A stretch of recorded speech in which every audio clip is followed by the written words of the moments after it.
Welcome, everyone, to a new, as yet unnamed show here on the Outpost Unknown YouTube channel. My name is Matthew, and I'm joined this evening for the very first time in our small, dusty corner of YouTube, my dear friend Jeremy. How are you doing today? I'm doing great, Matt. How are you doing?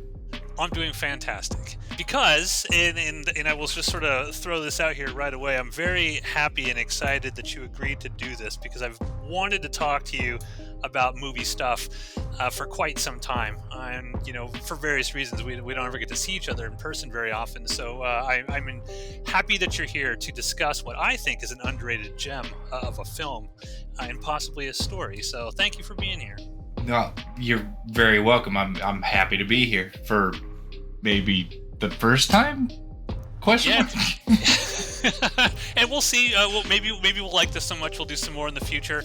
We'll find out after this. We're just kind of like winging it here a little bit. We got a basic outline, but we'll see how it goes. Now, you and I share sort of a mutual love for Stephen King. So I hope you don't feel like I pulled you kicking and screaming into doing this. But we are going to be talking tonight about Graveyard Shift, the short story, and the movie, which again I think is kind of an unpolished gem. I'll say that. And I kind of pitched this one for the inaugural show sort of out of selfish reasons. I love the movie, and I am in the minority, and I don't know I don't know your full thoughts on it, so I'm looking forward to hearing that when we get to it. But had you ever seen the movie before? No, I do remember the commercial way back in the day showing rats and showing the thresher machine, but I'd never ever sat down and watched it. Okay, cool. I can't wait to hear your thoughts on that. But before we start discussing that, I just thought it'd be kind of fun to get an idea of why we love Stephen King and how we sort of began our journeys reading Stephen King novels and sort of being immersed in his world. I'll sort of turn it over to you first because we go way back. I think we maybe first met in 7th grade or something like that in a very small town. I remember us kind of being outsiders in this small town. I feel like we kind of bonded over Stephen King, our sort of shared love of this. But I'll turn it over to you. Sort of, how did you initially get into Stephen King, and sort of why does Stephen King, sort of, for lack of a better term, speak to you so much? I was not aware of a lot of his books at the time, but I grew up watching horror movies just because my mom liked them a lot. And one of them that was her favorite was a movie called Maximum Overdrive. Oh, yeah. She loved that movie, I think, primarily because of that sweet AC/DC soundtrack.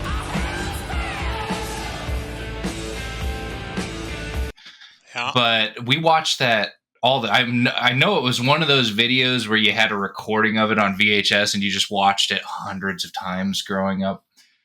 And I didn't, or outside of, I think at the beginning of the movie, wasn't Stephen King the guy who walked up to the ATM and told him to fuck off? Yeah.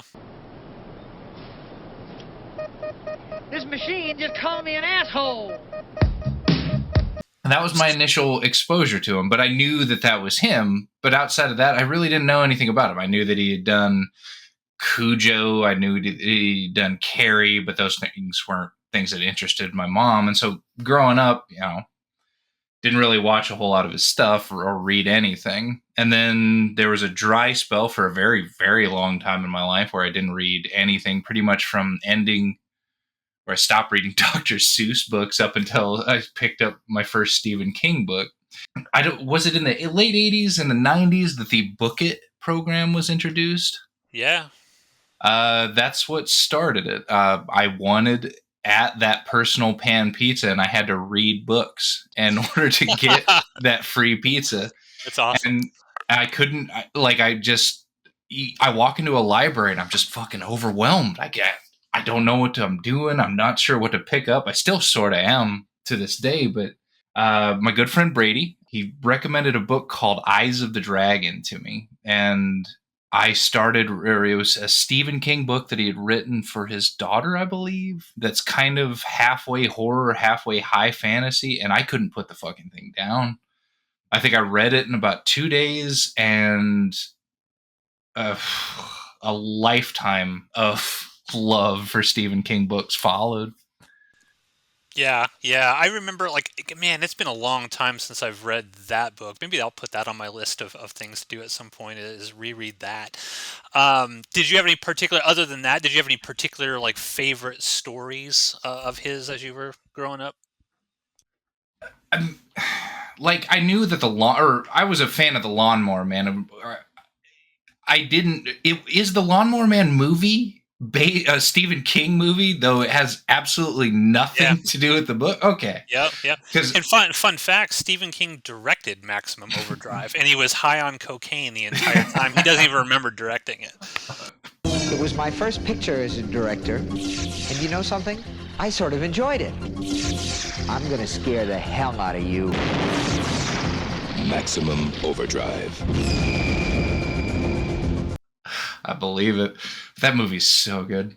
But anyway, I picked up, what was it, Night Shift, and I want to say that you had recommended it to me because I was a huge fan of Maximum Overdrive, and you said, or one of our friends in our group had said that the Maximum Overdrive story was in it, Yep. and then so is Lawnmower Man. But that's why I think it was you, because you're like, this is nothing like the movie. And sure Yeah, enough, I've always been a big fan of like short story sort of anthology stuff, and mhm. that's what really drew me to a lot of Stephen King stuff initially. I'll talk a little bit about my backstory after you have your say here, but yeah, I always loved like you open up a book and there's a million different stories in there, and you get a little bit Mhm. of everything. Children of the Corn is in this too. That was Yeah. another. Oh my God. Outlander! We have your woman! She still lives! There's hit after hit after hit just in this one book. It's nuts how Yeah. much material was garnered from those pages. But yeah, as far as stories that stuck with me, once I read The Stand, I've read that 4 or 5 times in my lifetime, and I just keep revisiting it and finding other things to love about it. And that was like, I don't know, that was one of my favorites from him for a very very long time. Cool. My sort of journey with Stephen King started very, very young. My middle name is Stephen because my mom loves Stephen King. She literally named me after her favorite author. And from my earliest time, I can remember reading books.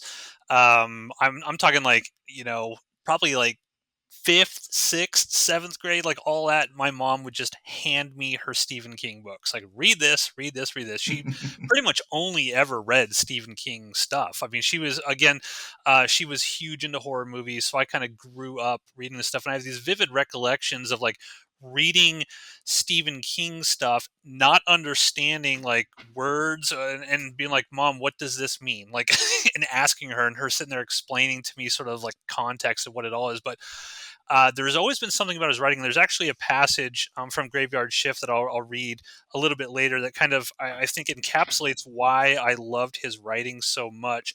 But the thing that really captured me to Stephen King was The Long Walk.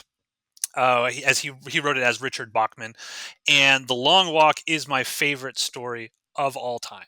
I always said when I was young, I was like, man, if I ever make it as a big famous movie director, I'm gonna make this movie. This would be like the most incredible movie. It's not been done yet, to my knowledge. But The Long Walk is what really captured me, and I loved when I was reading his stuff that the world building in it.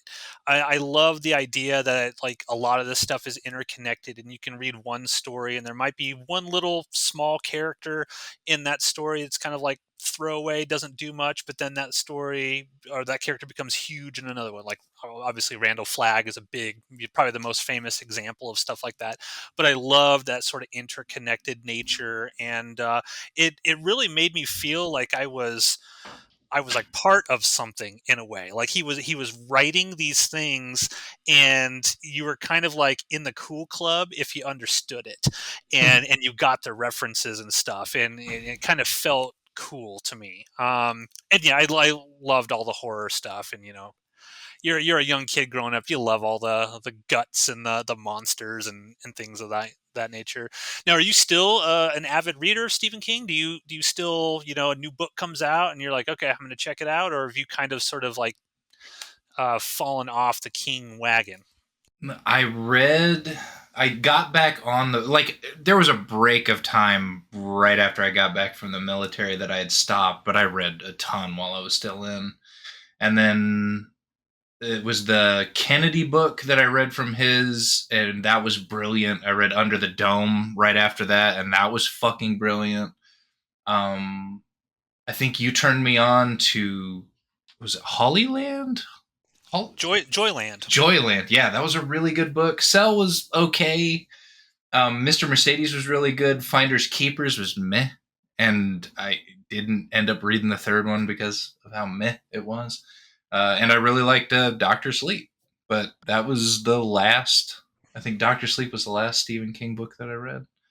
Yeah, I think what's interesting about Stephen King, and one of the big regrets I have in my adult life is I seem to get distracted with all these other interests, and I kind of fell off reading books. Like I used to read everything when I was in high school and growing up, and then as you know, doing band stuff and movie stuff, and you just sort of like find it difficult to find the time to sit down and read a book. But I've been sort of trying to force myself back into it. Yeah, it's like, man, I missed out on all these years. So there's a lot of those books that you mentioned I haven't even read. So I'm looking forward to just knocking them off my list as I go through. And I think that's one of the cool things about Stephen King is that he wasn't somebody who was like only good early on and then just got really bad, or maybe had one decent book and then everything else was just a generic knockoff.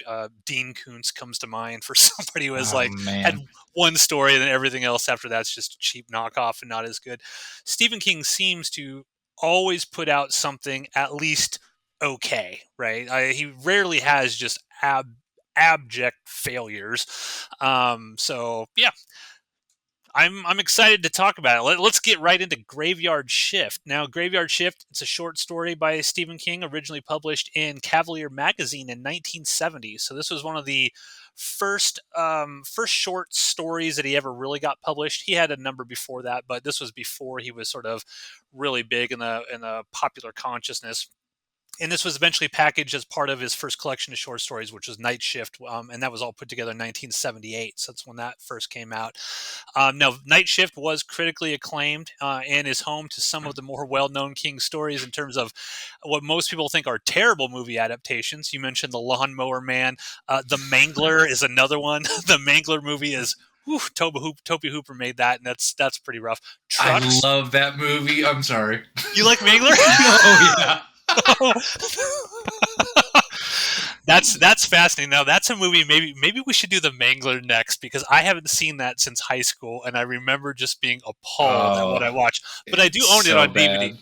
I do own it on DVD, so maybe that's what we do next. Check out The Mangler. All right. And then Trucks, which you mentioned is Maximum Overdrive, and I think you are definitely in the minority. Most people hate Maximum Overdrive and think it's absolutely terrible. And as I came to find out, as I was doing a little bit of research for Graveyard Shift, this has a 0% critic rating on Rotten Tomatoes, and I think there's over 5,000 user reviews, and it's at 23%. So definitely people hate the Graveyard Shift movie, and it'll be interesting to talk about why that might be. But let's get into like the basic story of Graveyard Shift. Now, this is only 15 pages long.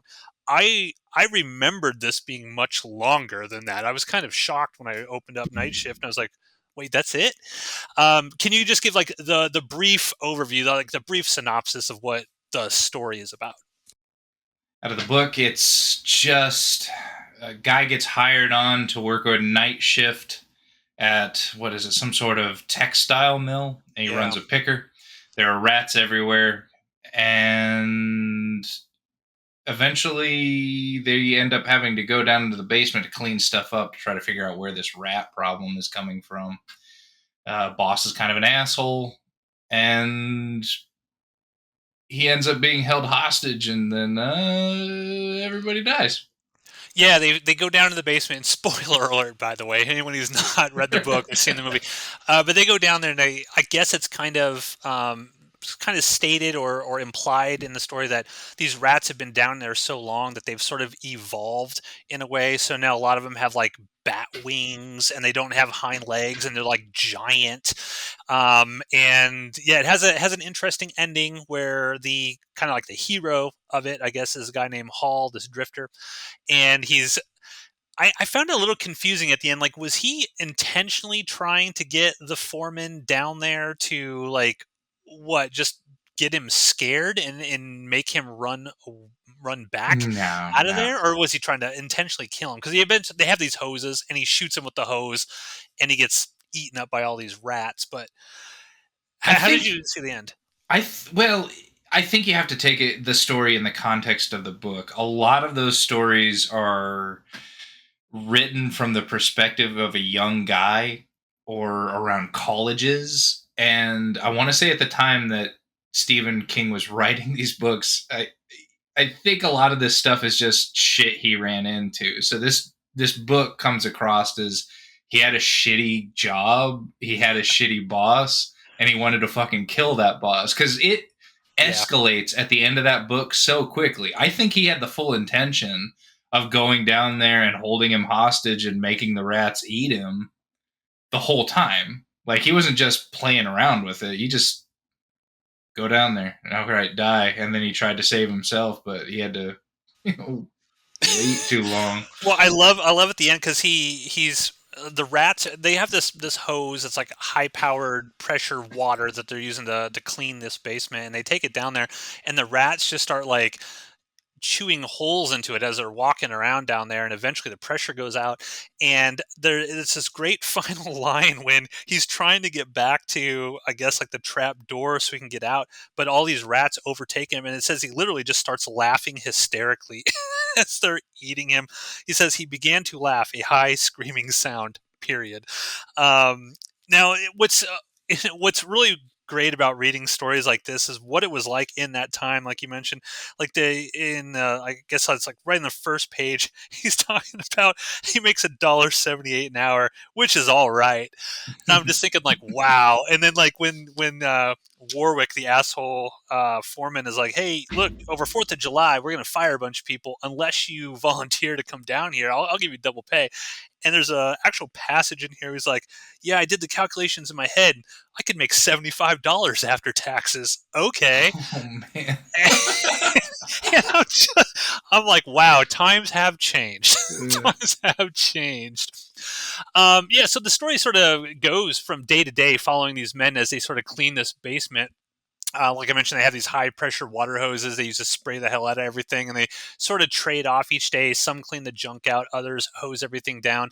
What I think is interesting, and I want to read just a quick passage here from this story because it's on like starts on the second page, and as I was reading it, I was like, this is why I love Stephen King so much, and this is what really made me as a young kid, and we're talking like 8, 9, 10 years old, just sort of like imagination starts firing just the way he describes stuff. So he says here, I'm reading from it now. Hall had known it would be bad, but this was murder. For one thing, he hadn't anticipated the smell.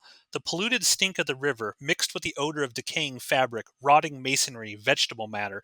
In the far corner where they had begun, Hall discovered a colony of huge white toadstools poking their way up through the shattered cement. His hands had come in contact with them as he pulled and yanked at a rusty gear-toothed wheel, and they felt curiously warm and bloated like the flesh of a man afflicted with dropsy.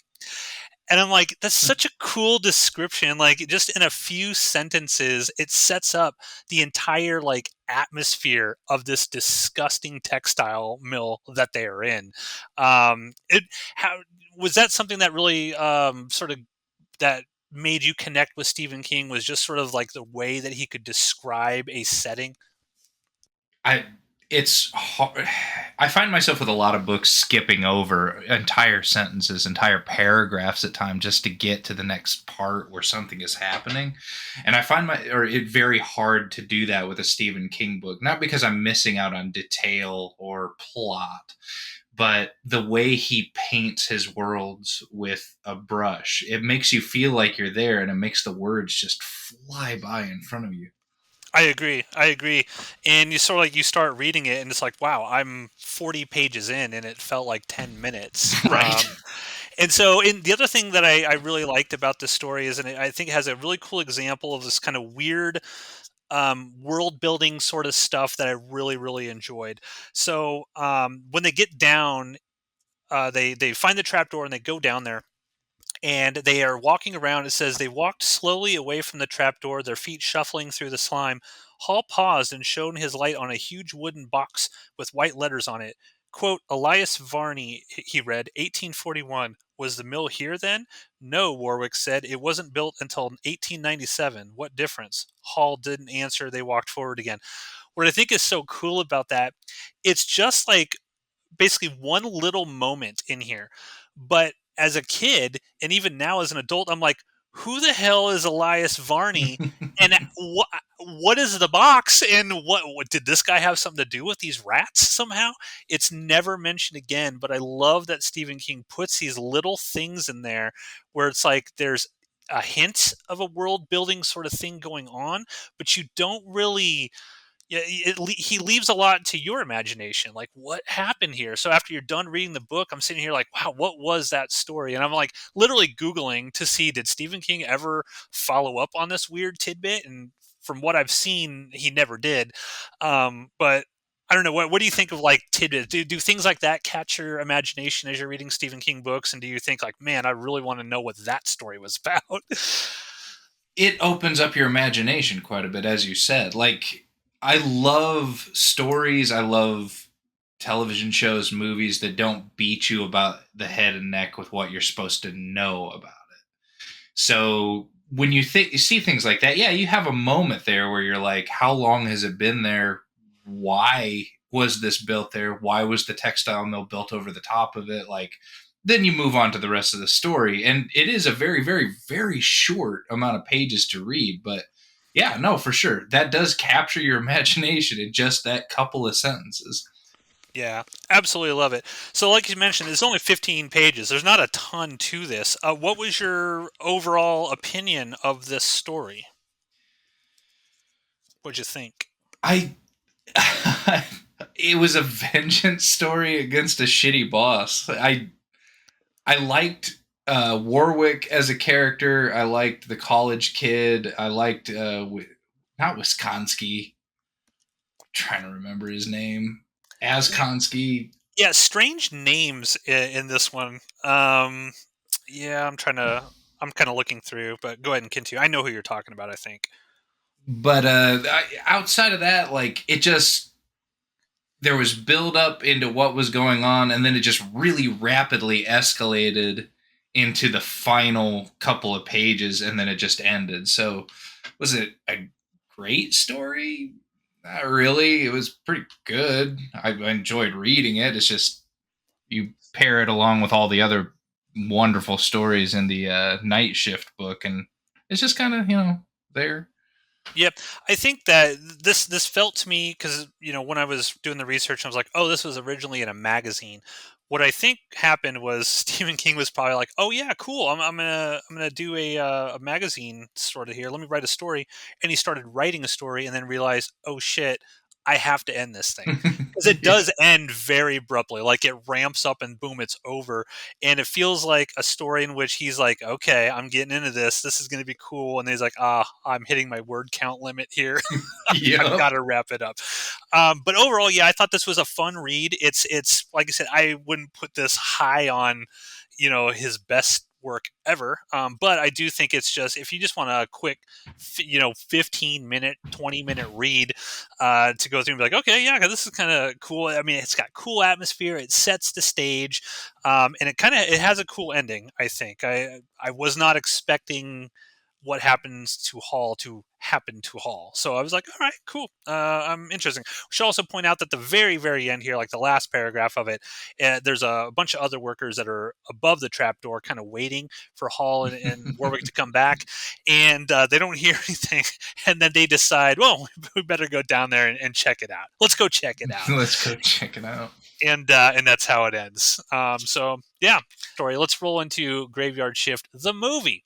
Now, this is what I'm very, very excited about. I can't wait to talk about this thing. I hope you love this movie as much as I did because It was really good. Yeah. Okay, so Graveyard Shift, this came out in 1990. It was directed by Ralph Singleton. This was his one and only feature film that he ever did. The only other things he ever actually directed were like 2 episodes of Cagney and Lacey in 1985. Originally, Tom Savini was supposed to direct this movie, but at the time that he was interested, Paramount, who produced this, was not interested in making the movie. So Tom Savini eventually leaves the project, and Ralph Singleton comes onto it. It came out right before Halloween. I think it was October 26th, and it opened at number 1 at the box office. I think it made $5 million or so in its first weekend, ultimately grossed $11.5 million. My big thing with this movie is I vividly remember the VHS cover art of this with that like one-eyed skeleton and the hard hat and the headlamp. One of the big underrated things that I think we've lost nowadays in this sort of streaming world is the amazing cover art that would just trigger your imagination and make you want to go see a movie. And this was definitely one of those things. The movie follows largely the same story as the book. It's actually we'll probably talk a little bit about how many things from the story they actually put in this. It's the same premise. Shitty foreman convinces his coworkers to clean out the basement, which is populated with rats. Basically, there's a town inspector or something is like, look, man, you got to clean this place up. This place is, we're going to shut this place down if you don't. So they flesh out the film a little bit more with just a few extra things. We have, the great Brad Dourif shows up as an exterminator. God damn! And we'll definitely talk about him. They changed the character of Wisconsin into a female, which sort of is a foil to Warwick, because Warwick, I think, in this movie is even worse than he is in the book. In the book, he comes across as shitty. In this one, he comes across as evil, crazy. It's pretty wild what he does here. And basically, in this movie, in the movie version, you get to see right off the bat, even from the opening scene, okay, there's a giant like bat rat that's going around this textile mill murdering people. So that's kind of the setup and the framing of it. Again, overall, pretty much the same story. The ending is slightly different, but I'll throw it to you first. Give me your thoughts on Graveyard Shift, the movie. I don't know. You compare them to the rest of the Stephen King films, it's in the latter half as far as quality, but it's pretty good. Especially when you run it against that the book was only 15 pages long, that they created a story, they fleshed out some decent characters, they got some good lines, but they didn't like make the Lawnmower Man out of it. It's the same movie out of the book. There's some weak parts of it I'm sure we'll get into, but overall, it's one of the better Stephen King movies I've ever seen. Really? Okay, that's high praise. That's high praise. I think that most people who listen to this will probably be like, "What the hell are these guys smoking?" Like, this movie's terrible. Like I said, it's got 0% on Rotten Tomatoes from the critics, 23 from audience, and but I have always loved this movie. I've always felt it was underrated, and this is one of the reasons why I wanted to chat with you about this, because I think we are both sort of connoisseurs in a way of appreciating movies that most people think are trash, but we can actually see like there's actually good qualities to some of this stuff. And like some of the things that I love about this, I love how sweaty and gross it is. Like everybody, Yes. Oh yeah, my god. because the book sets up like, oh, it was the hottest June. It's like 100 degrees in this textile mill and stuff. And I distinctly remember when I was watching this as a kid, I'm like, man, you could feel the heat and the sweat and the grime from this. Just having characters who like the sweat stains, the huge sweat stains on their clothing, and they're just dripping sweat, and it makes you feel like you're there. It's so grimy. And I It was one of those few movies that was like a horror movie and everybody is so dirty and gross. I'm like, I really hope they didn't shoehorn a sex scene into this movie because it's going to be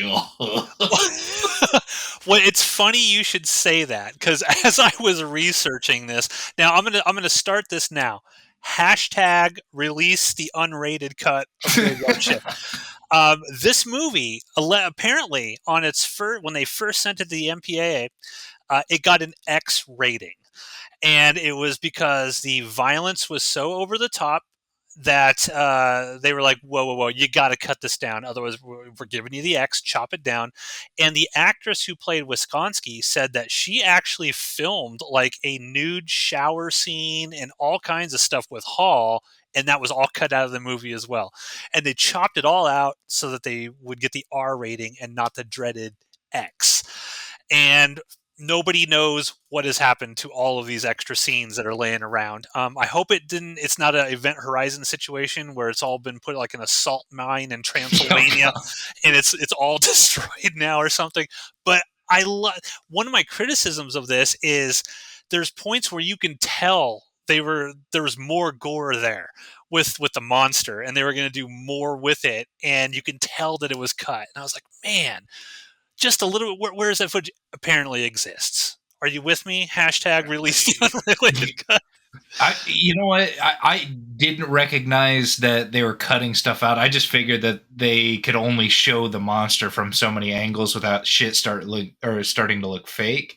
So if there's more gore that makes it look even worse out there, I'd love to see that, but I don't want to see a sex scene.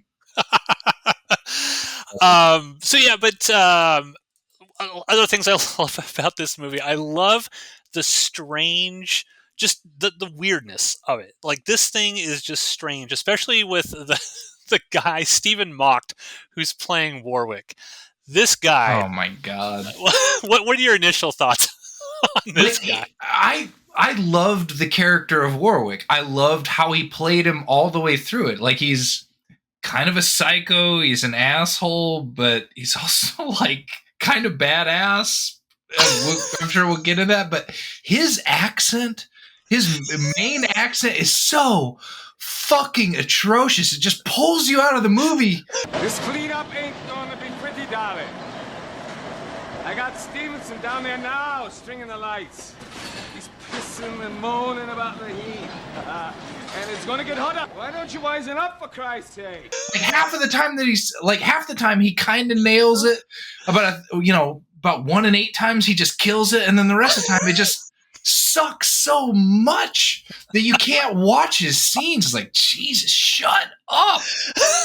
I agree with you 100%. It's when he's not being animated with his dialogue. If he's when he's just talking, like when Carmichael's like, what happened to the last guy? Well, he didn't work out.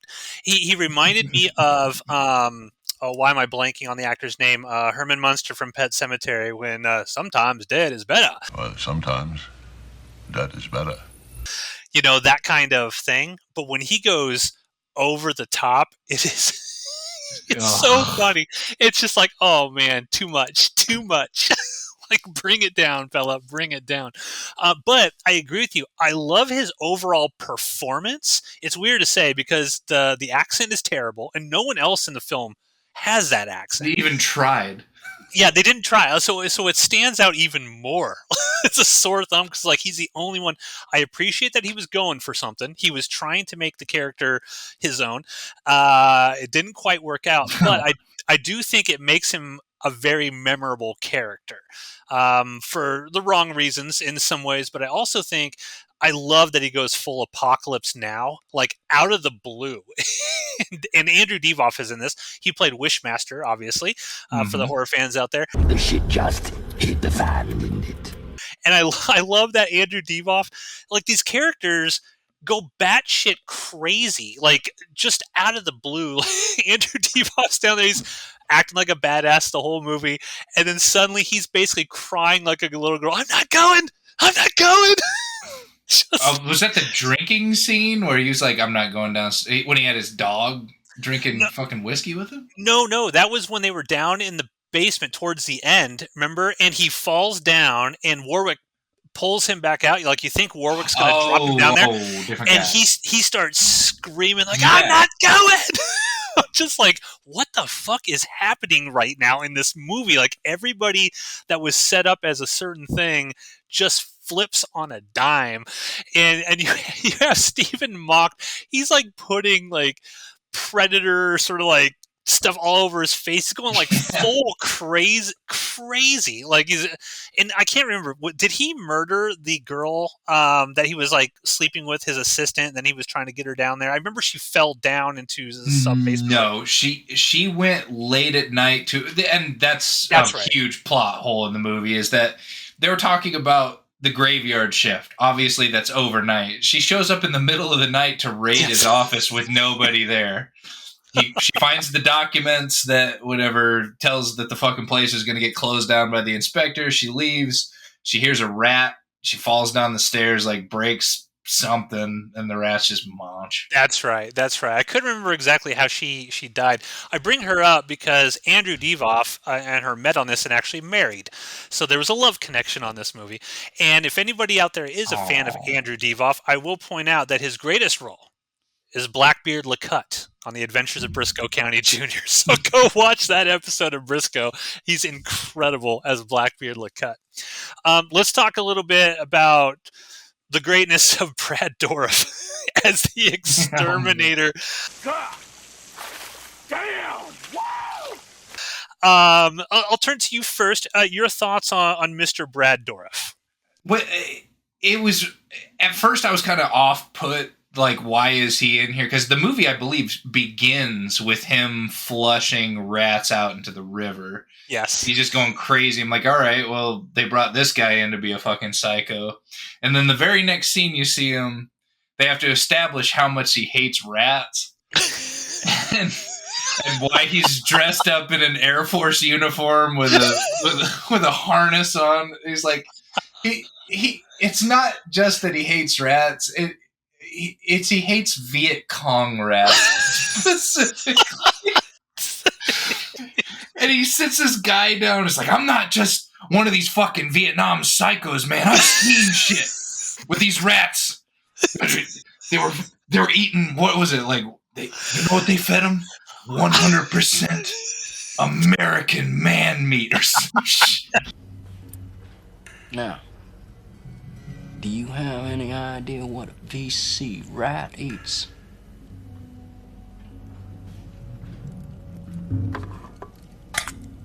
Try raw American whole mayo. Thank you. And he does it so well, though. He's like, he killed it. He's fully invested. I'll place a clip of this here in this conversation. He's so into it. And it was funny because I'm just rewatching the first season of the X-Files. And he is in the episode Beyond the Sea as Luther Lee Boggs, the guy who's on death row but can communicate with like the dead. And Scully is trying to, convince him, like, I want to hear the message from my dad before he dies and stuff like that. And I was like, he's so fucking good in that episode of the X-Files. I know my hell's gonna be going back to that chair over and over again for all the time. But in this life, my one and only life, I don't ever want to go back again, ever! And then, like, this, I'm like, man, Brad Dourif is such an underrated actor. Like, he is just, obviously he's Chucky. Everyone knows him as that. Charles Lee Ray, the Lakeshore Strangler. You stupid bitch, you filthy slut! Did you fuck with me? but he is like so much more than just the voice of Chucky. Like he's a legitimate actor, capital A. Never phoned it in at any point during this movie, and he had to know it was crap. But my big regret, I was like, as I was watching this, probably my major complaint with this, I was like, they did him dirty. I was like, why did they kill him off in the way they did? Basically, Warwick's like, go to this like graveyard. That's where all the rats are. And he gets there. There's like no rats, and he just gets his head smashed with a. It was so good. The death was so good. It was good, but I'm like, I don't want him to die at this point in the movie. I want him to be at the end of the movie, and I want him to go like ape shit on a bunch of rats and try to and let the giant rat bat monster take him down in an epic blaze of glory. That's what I wanted. That weird. I remember thinking that weirdo with the hose when they were in the basement. He was just screaming the whole time while hosing down rats. That probably should have been his part. Yeah. Yeah, for sure, for sure. But that kill was close. When his head got smashed and it just drug. Oh, that was delicious. Yeah. And there's an unrated version of that or an X-rated version of that somewhere.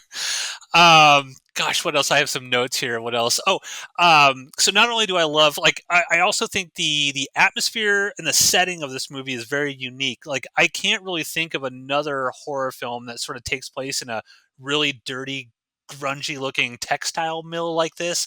I thought like just the idea of the rats all over from the story. There's rats everywhere. The whole town, like from the trailer park that he was feeding his quasi girlfriend in to the shitty bar with the plywood walls and shit hanging on it, to the textile mill, to the cave system that was underneath it. Like they had fantastic sets for this movie. Yeah, and the actual textile mill, they actually filmed it at, it's called Bartle Yarns Inc. It's in the village of Harmony, Maine. It's actually still operational to this day, and you can go there and they will give you a tour of the factory for Stephen King fans to show where they shot all of these scenes. So that just, it adds so much production value to have an actual legitimate 1800 sort of textile mill that you're able to shoot and film in. So yeah, I mean, just all of that's great. Other thing I really liked about this was the unexpected nature of some of it. Like I was not expecting Wisconsin to get killed. Like I appreciated that they went full. Oh yeah, Warwick just fucking stabs her to death. Yeah, just like cuts her. Yeah, it's like, okay, she's gonna survive, right? Her and Hall are gonna make it out, and they're gonna be happily ever after. And then he just fucking kills her, and then you're expecting like, okay, well, Hall obviously is gonna go kill Warwick now. I mean, he's gonna get his vengeance. The guy just killed his girl. No, no. So Warwick, he goes across the rat bat monster, whatever. And what is his line? He's like, I'll see you in hell together. Yeah. Yeah, that was great. We're going to hell.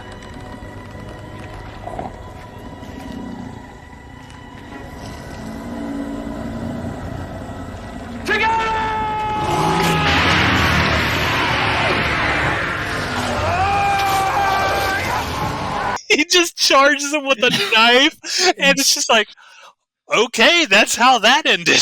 That's how his story ends. I just love like the unexpected nature of that kind of stuff. The script I feel is surprising. It offers things that you're not expecting to see, and it's unapologetic about doing it. Even during that scene, like when he's getting all Rambo'd up to go jump on that bat, you see Hall, and that whole scene with Wisconsin, like he just kind of holds her for a minute. It's like, you're dead. And he puts her down and then just immediately runs away. There's no real time to let that one breathe. He just leaves. And then like later, after he jumps on the bat, Hall comes back through that same way. He doesn't even kind of look over at where she's laying in this puddle. He just kind of, all right, starts running out. I don't know what they were trying to go for in the relationship that those two were having, but it was not established. And how, like, well, it was cut. All that stuff was cut out, according to the actress. Well, There okay. was a I whole mean, bunch I don't know that them two showering together was going to make that scene have any more punch, but he just left her. Like, there was no, oh my God, I want to take you with me. No, I can't carry you. No, he's just like, he just drops her body in a puddle and leaves. It's like a puddle of blood and human bones. Yeah. Yep. They go down there. There's so many human bones, like skeletons everywhere down in this sub basement. It's like, where did all these people come from that these bat rats are eating? Oh, I will say the grossest thing. I have this thing. I cannot stand wet hair. I hate it. And there's a sequence in the diner early on, and the coworker, like his coworkers, are trying to, like, there's one like, hey, here's a rat inside this sandwich or whatever, but he gets the soup and he pulls out this rat hair out of this soup, and it made me want to gag. I was like, oh God, no. I hate it. I hate it. I think the scariest part for you is a dude pulling a fucking hair out of some Oh oatmeal. God. Oh God, I'm getting like goosebumps right now. Oh God, it's disgusting. It's so disgusting. So after Warwick sort of bites it there. Oh, I will say the death scenes I do think are cool, even though I'm like thinking in my mind, what did they cut out of here? When Carmichael gets it, I love when Warwick's like, "Oh, you found the way out. You go first." And I love there's that look like, what? He's like, "We'll be right behind you. Don't worry, dude." So he goes in there, and his arm gets bit off by the bat rat, and he pulls his arm out, and it's just a stub with blood, and he starts whipping his arm around, and like flesh is like hitting Wishmaster and Warwick in the face, and they just fucking run away from him. They don't try to help him at all. They're just fucking out the door. Like, all right. Now let me put ourselves in this situation, Jeremy. I reach my hand in. The bat rat bites off my arm. I'm hurt. I need help. Are you trying to help me, or are you running away? Your boots are right there, and there was that long ramp that's like behind us. I'll try to drag you down and see if we can't do some tourniquet stuff, but if something starts coming through that hole violently, like spend some time gnawing on Matt. I gotta go. Fair enough. And then this sort of culminates in the ending, which is Hall versus the bat rat monster. And it kind of reminded me, it's like, they were like, how do we end this?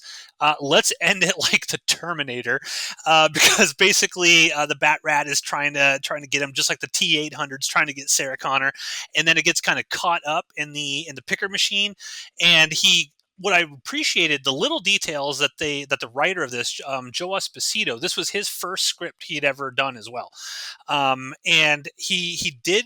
You could tell he took the source material and tried to put as much into it, because they established Hall early on, taking the soda cans and like flinging them towards the rats, and then he does his like, "You're terminated, fucker" moment, and then boom, and then the giant bat rat gets chewed up in the picker, and that's kind of how the thing ends.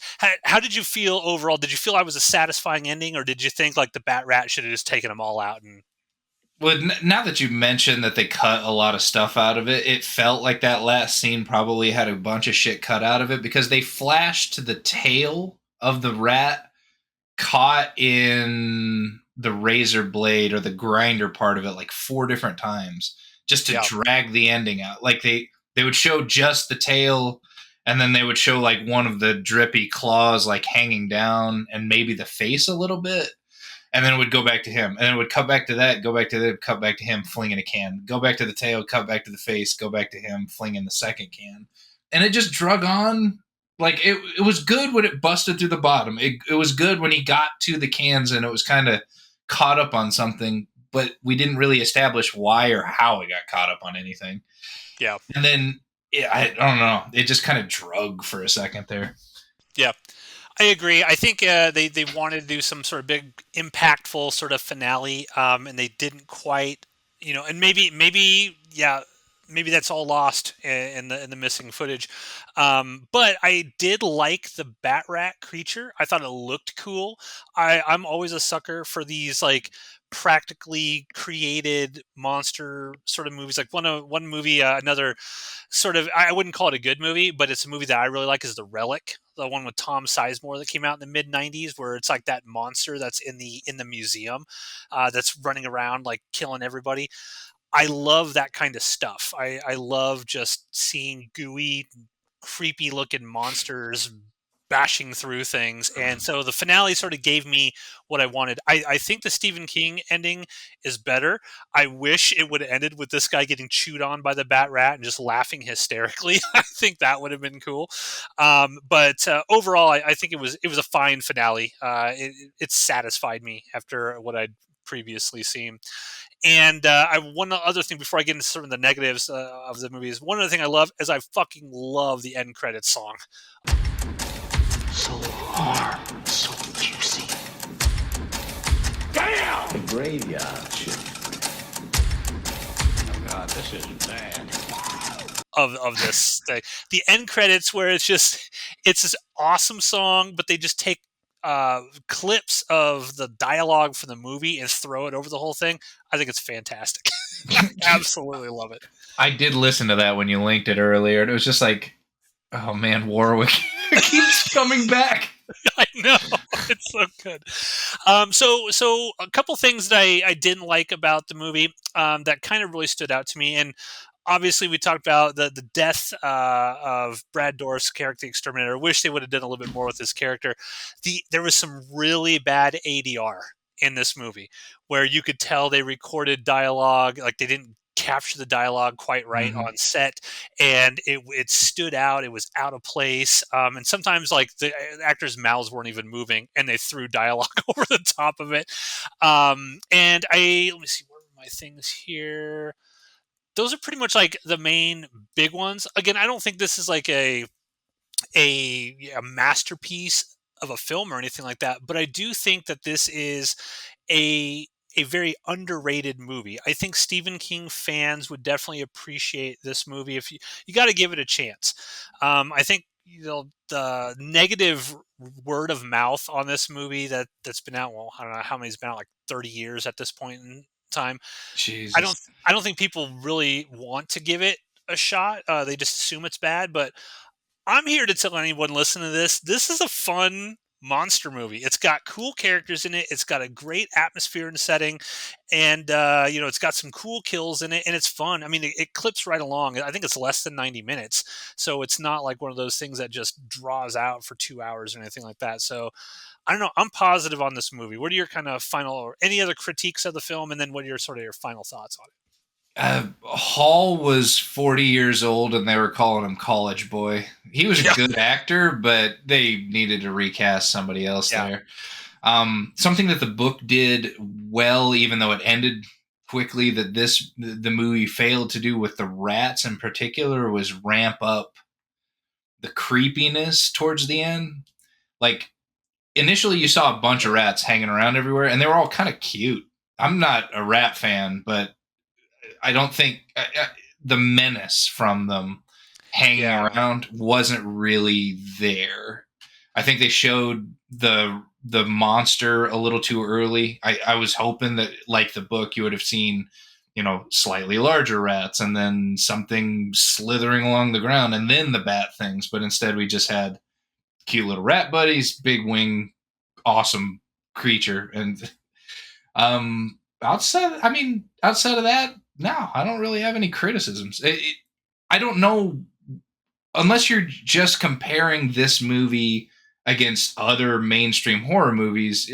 That's not really what I do with Stephen King films. There's so many of them. I just compare them against each other. Yeah. And there are so many just awful Stephen King movies that I also love. But this one, it was just good. It was enjoyable to sit down and watch. I didn't really hate anything outside of Warwick talking from time to time. But even then, it had its charm, But overall, it's worth a watch. Absolutely. Well, good. I'm glad you enjoyed it. I was I was concerned that we would get on here and you'd be like, "What the fuck did you make me watch? That was trash." But yeah, I think we're in agreement. I think this is definitely something that horror fans should check out. Stephen King fans specifically, don't go in expecting Citizen Kane or a horror version of Shawshank Redemption or something like that. Just go into it being like, I want to see a cool monster and I want to see some deaths and in a nasty, gross setting and I think you'll be satisfied with what you get. The last thing I will say on this is I was trying to find Stephen King's opinion of this movie.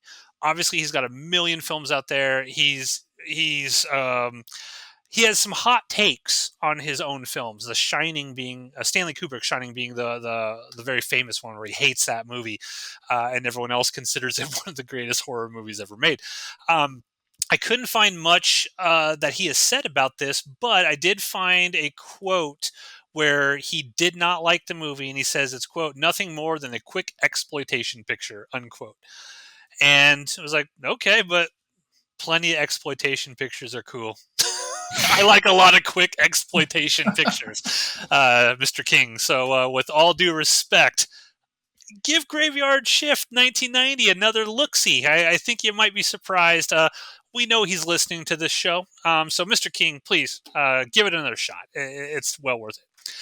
And with that, do you have any final comments, anything that you have, or are we ready to wrap this up? No, I really wish I had a good Warwick impression, but I would have to watch that movie 100 more times just to get it right. I'll splice in some clips here and there so people can get a taste of Warwick. To tell you the truth, I watched you work, and I like your style. Gonna be a mess, no doubt about it. That bastard ain't been touched since Christ was a kid, but it's for double pay. And Stephen Mocked. Also, just if you like Stephen Mocked, there is another film in a franchise that everyone hates. People hate the Amityville franchise. Yeah, now it's become a joke because there's 1,000 of them, and anybody can use the name Amityville and stick it on their movie. But in the main Amityville sort of canon, I suppose, if you want to say, like the actual real franchise aspect of it, he actually starred in Amityville 1992. It's About Time. That's the name of the movie. It's a weird, really strange title for an Amityville movie. That's another movie I would argue is underrated. I'm not going to call it great. I don't think it's some amazing piece of cinema, but I think if people watch Amityville 1992, It's About Time, you'll find some interesting stuff in there. And that's kind of what I like. I like finding interesting stuff in these sort of gems of movies that people have kind of overlooked. So with that, thank you everyone for listening to this first installment of whatever this show ends up being called. We don't even have a name for it. Thank you, everybody. If there's a movie you want us to take a look at in a Stephen King story, leave a comment down below, and maybe we'll take it into consideration. Until then, keep enjoying your Stephen King books. Show's over. Everybody go back to doing what you were doing.